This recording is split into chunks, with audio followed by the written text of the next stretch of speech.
I watched a lot of videos of like how to climb guilds or whatever, how like what guilds look for. Okay, And this is what you guys need. Weird, but like this is what you guys want. He's read these things and he's about to give you the secret to grinding, bro. Climb guilds or whatever, how like what guilds look for.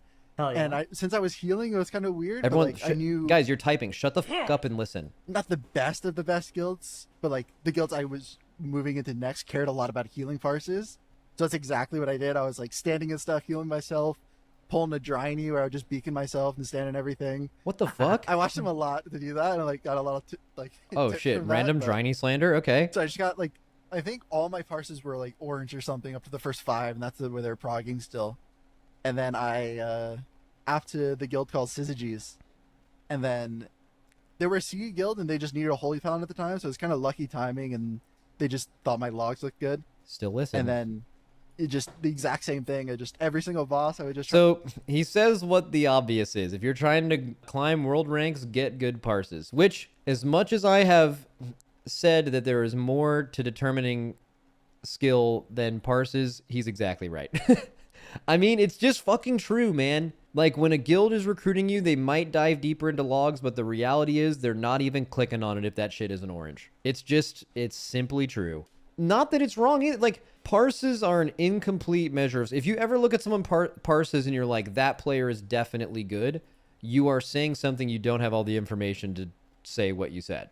But, like, to have consistently really high parses, you're at least good at doing one thing that makes you good. You know that, like, to be really good at the game, very simply, you have to do the most throughput possible at all times and very quickly in progression, which parses don't really show you necessarily, because like people look at farm more often, and be really reliable, don't greed damage and not die, and do all of those at the same time. Unfortunately, parses on a surface level, and even when you look deeper, it's really hard to see like 70% of their skill level, but you can at least see if they're really good at the 30%. And if they're really good at the 30%, that means they have what it takes to maybe be really good if you played with them, right? So it usually gets you a trial in a guild. It kind of makes sense. But he's talking about healer logs, but like healer logs are an even bigger bag of worms. Size I can. Just try to do as much healing as I can, because I knew guilds cared about that, and eventually like... Good parses are the college degrees of WoW. Oh my god, that's so true. Eventually that's I would stop so caring true. about that, because I know they don't actually matter, but for what I'm doing, I need to get to the next guild. It needs to matter for me. Yeah. So that's basically all I did until I joined Idiot. And then halfway through Idiot, it's you're kind of like established at that point. It was like world rank 200 or 300. And it's at that point, people don't really care too much about healing. I mean, they still care about healing parses, but like not too much. But it was kind of easy because in Sanctum, I think, is when I swapped. I mean, I feel like they do care about healer parsing. Like, I don't know, if you have all 100s as a healer, it's just really okay. So like you can take 2 healers, right? They're both the exact same player. Sorry, you take 1 healer, this is the same player, and you put them in 2 different guilds. One version of that player might have 100s and the other ones might have 80s or 90s. And the only difference is how good the other healers in that guild are, right? It just means you're raiding with a bunch of stinkers, so you're doing extra healing because of that. But you know what's also true? Sometimes, and this is why you still recruit the person to take a chance on them, is sometimes you have all 100s and your other healers own, and it's because you super own. Then you might have found a great player, right? And then the whole like staying alive thing is one thing, but sometimes what's true, this is probably more true early in progression than later, like Race to World First, closer to that than like getting barely cutting edge, right? Is like sometimes you need to do enough healing to even get through a fight if possible. And healers will die, but like someone who dies a lot, eventually they're going to kind of learn how to not die. Or maybe you can babysit them. You know what more guilds should do? If you have someone in your raid that's valuable to you, but they kind of die a lot. I used to do this all the time, bro. Give them externals all the time. Like if you're not utilizing a ton of externals, fucking external them for every single mechanic so they have to think less about that because clearly they struggle with it, and let them thrive at what they're good at, right? You're kind of carrying them a little bit. Maybe you're kind of not helping them get better at the game, but in the short term, you're getting a better result, right? But at least you know, like when they just have to heal, like you'll just be alive. Your raid will be alive. You can worry about them being alive other ways, but like you can keep the raid alive. So you can, like we used to have 2 players, right? This is an interesting paradox. Tell me what you guys think you would do here. So you have 2 warrior players, and this is in the Race World First, keep in mind. This is literally when we are competing for the Race World First. You have 2 warriors. One of them will never get out DPS by another warrior, but they die sometimes. The other player is going to do like 95 percentile, but they never die, right? Who do you want on a 300 pull boss between those two options? Someone who literally will do the most damage ever, but dies a decent amount, or the person who does 95s and never dies? The never die guy? Okay, so here's what I think is true. So ideally, you'd rather have a player that never dies and does the most damage ever. That'd be great, right? But sometimes guilds have to choose. You don't have all perfect players on every class, right? I think on a 300 pull boss, which means that boss's damage check is fucking insane, you'd rather have the player that dies more but has a higher ceiling.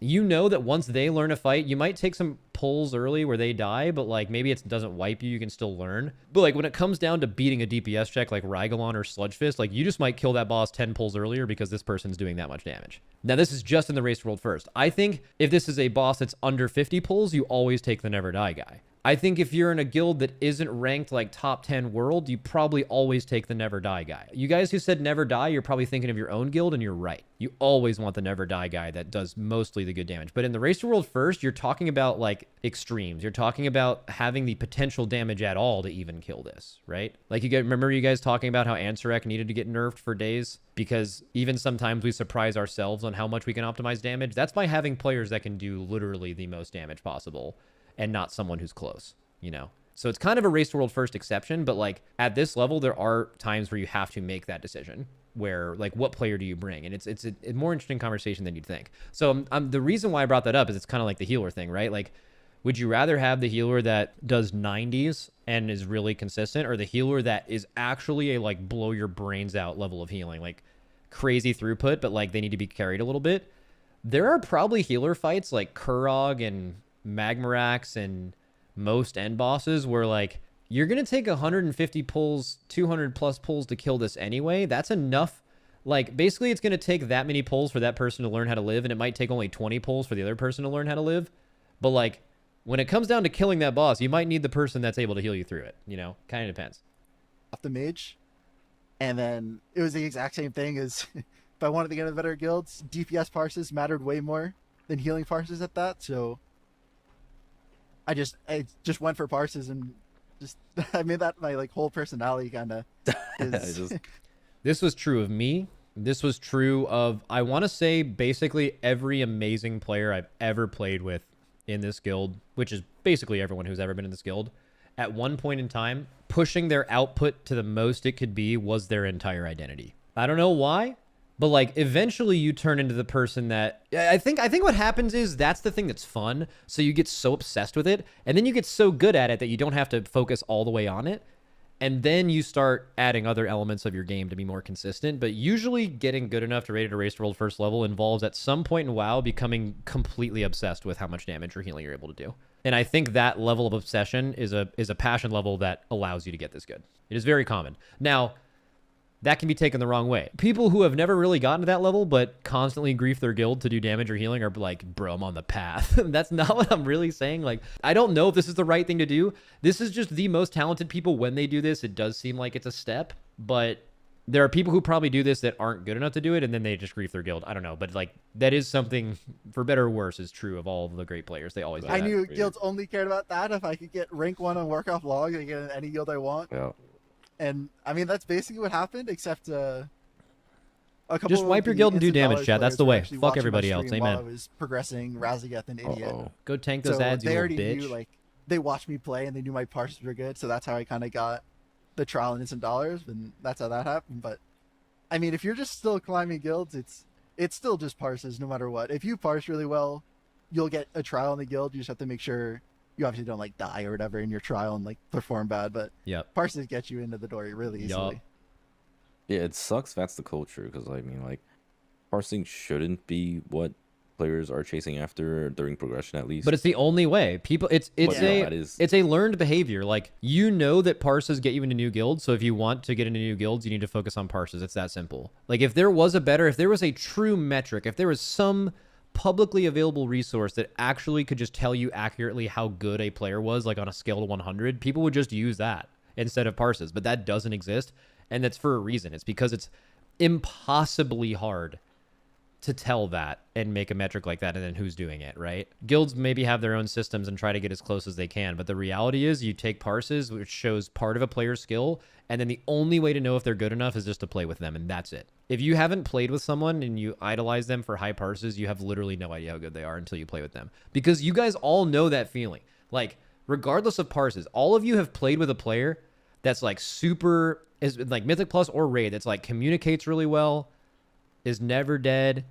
They just have like an aura about them, you know? Like, if you guys ever just played with someone and you're like, God damn, that guy fucking owns. You could play with them one time. You can play with them literally once, and you're like, you leave that Knight of Keys being like, holy fuck, that guy's a fucking animal, you know? Doesn't take a long time. When someone's built like that, you know.